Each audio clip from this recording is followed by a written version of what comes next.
So you've heard about the great migration to the Valley of the Sun, right? In 2021, Arizona saw a whopping 78,000 folks make their way here, and that's a 14% increase from the year before. And can you believe this? In 2022, our lovely state topped the list, even leaving Texas and Florida in the dust, with 65% of its total moves being inbound moves. If the allure is so strong, why is there still 35% hitting the road and leaving the state behind? It's the question you've got ticking in your mind, right?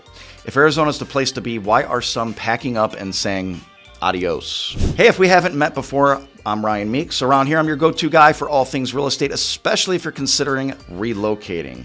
I got a fantastic team of agents here. Some of them are even on YouTube, and they're all set to help you with your move. So shoot any questions over any time. We have links below in the description. Call, text, email, or set up that Calendly Zoom meeting. Now in this video, I'm pulling back the curtains on why some decide to leave Arizona. And trust me, I'm not just giving you the real estate agent angle. I'm talking about dad vibes and community member insights. Curious? Let's dive in. Now with this surge of newcomers, there's no denying the ripple effects that we're seeing. Those once open roads of Mesa, Chandler, and Gilbert are starting to feel a little more crowded. Morning commutes have definitely seen more brake lights, and the evening drive homes might take a tad longer than some of the locals have been used to for years. Dining out, those days when you could just stroll into your favorite local restaurant and get seated immediately are pretty much gone. With so many new mouths in town, there's a good chance you'll be waiting a bit or even making reservations ahead of time. Before you start reflecting about the good old days and how it used to be in Arizona, and before you think it's all becoming a concrete jungle, let's just take a step back and take a look at other places. Now, for anyone who's been to major cities like LA, New York City, Chicago, our version of busy still has a touch of calm. Arizona's hustle, even with the growth, is still far more chill. We still have our open spaces, our community feel, and the essence of what makes this place so special. So while we're evolving, we still have that unique Arizona charm that many of us wouldn't trade for the world. So have you ever walked into a room and felt like everybody's a newcomer? Well, sometimes that's Arizona for you. Now here's a little fun statistic that I like to say is made up by me. I feel like only 10% of the people I meet here are true blue Arizona natives. Now take my neighbor Steven, for instance. He's one of the rare gems who was born and raised here, probably the only person on our block. Every week, like clockwork, his dad drops by. It's like this age-old tradition that they have, which is pretty cute. But here's the flip side. Another neighbor who my kids Maddie and Taylor were super close to, two little girls, recently packed up with their family and moved to Texas. From California to Arizona to Texas. Why? To be closer to family. So it's a reminder that for many, the bonds of family definitely tug at the heartstrings, and regardless of how the sunny weather is, sometimes that might be more of an allure. Growing up, I remember friends and neighbors staying put. The same familiar faces year after year after year. Rarely was there that new kid in class. It's something that back in the Midwest, it was really just a norm. But in Arizona, it feels like there's a revolving door with folks always on the move.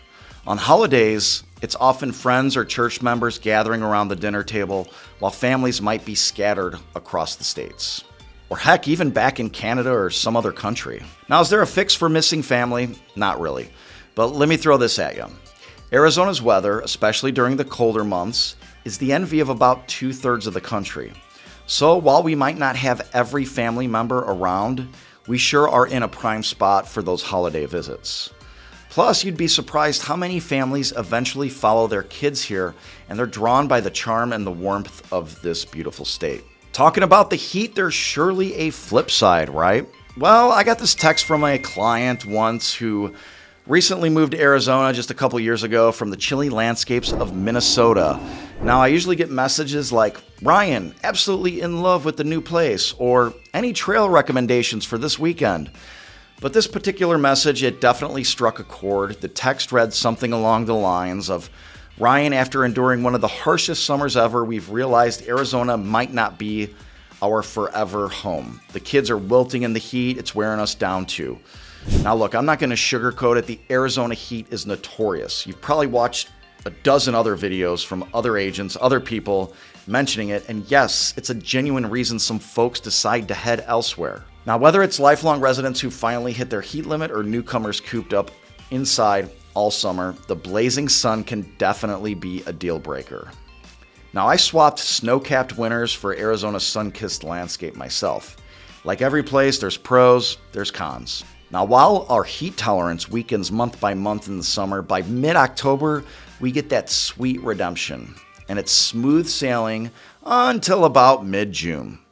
Now, personally, for myself, I kind of like the May and June heat.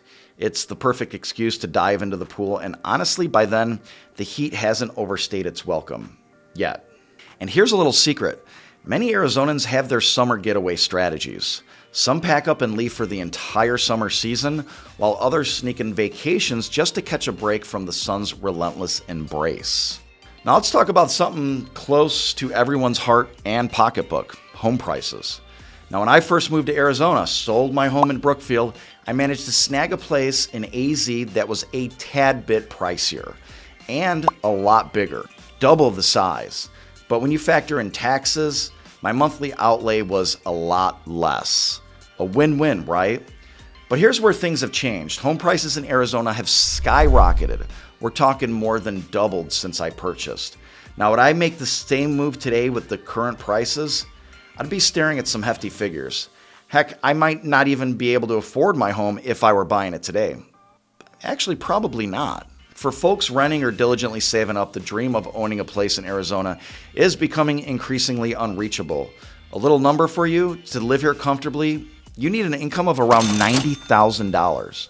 That's roughly $43 an hour if you're working a 40-hour work week. I've seen this play out firsthand with some of my clients. They moved to Arizona, they rent for a while, and just as they were getting ready to plant their roots, purchase a home, those soaring prices forced a change of plans. And it's not helping that mortgage rates have gone up as well. Some even had to pack up and return to where they came from, and some of them were all the way across the country. All right, now that we've gone over some of the big situations, the big deals of why people are leaving, let's touch upon some of the few smaller yet still significant reasons people sometimes decide Arizona might not be their cup of tea. Now, of course, Arizona has a rich tapestry of history. It's got Native American heritage that you'll see everywhere, which blends pretty well with the Old West. There's really a lot to appreciate here. However, some feel like there's a brain drain.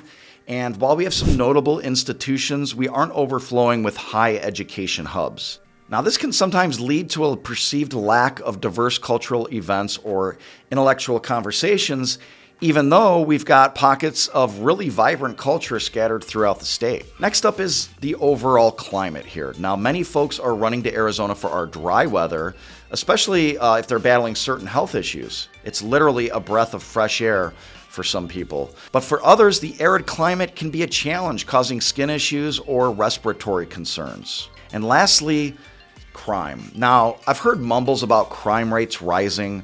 From my observations, crime hasn't particularly surged, and it hasn't dipped dramatically. It remains pretty consistent. However, like anywhere else, safety can be very location specific.